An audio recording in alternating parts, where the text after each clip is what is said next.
change out the rotation criteria, Rajni put in. Instead of 1 week at a time, it should be 3 strikes, you're out. If he makes you cry 3 times, you get to skip your next turn. Which would disqualify pretty much everyone, Marcus said. Nice try. Mary turned away so she could tuck in the end of the sheet on the bed inside her truck camper shell, and hoped everyone's attention would turn to something else. It wasn't like she couldn't endure a guy with a temper. Whatever he pulled, she'd seen worse. But these days, she'd rather just not. She didn't want much, just the chance to pull on her sun-faded safety vest and disappear into the sea of other sun-faded safety vests. Some of the biologists got bored being on the sidelines, but she sort of liked dogging the edges of the construction site while they built their power lines. It felt like playing patron saint to desert creatures, only dashing in to scoop vulnerable animals out of the way of the bulldozers and hungry truck tires. For an instant, the memory of the little yellow cottage flashed into her mind, with buttery light pouring from the windows and its small porch beckoning. She shoved it away. This job, this life, was a blessing, and she wasn't greedy enough to ask for more. Not even this week, when she'd just drawn the stubbiest of short straws. I'll make it up to you, Marcus promised.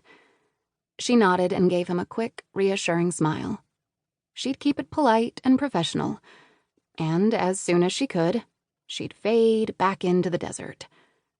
For the sake of the rare animals they protected, she could force herself not to back down. Not even from the temper of the infamous Wyatt. Her fingers tightened on the edge of the dusty tailgate.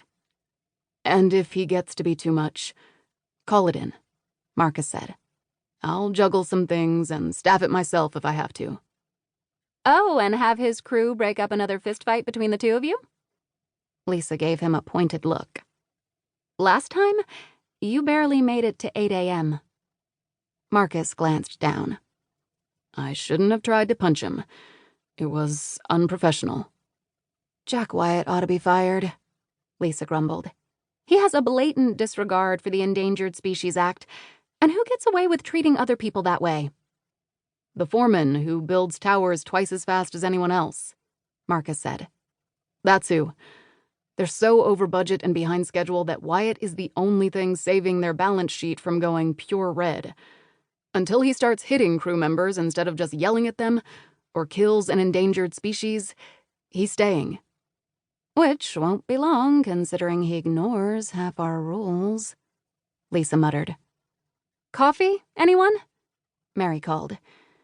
She didn't want the debate to drag on any longer and make her look like she was trying to dodge her turn. Her co-workers crowded in, and she hopped off the tailgate so they could get to the coffee pot, taking a few steps away and stuffing her hands in her pockets.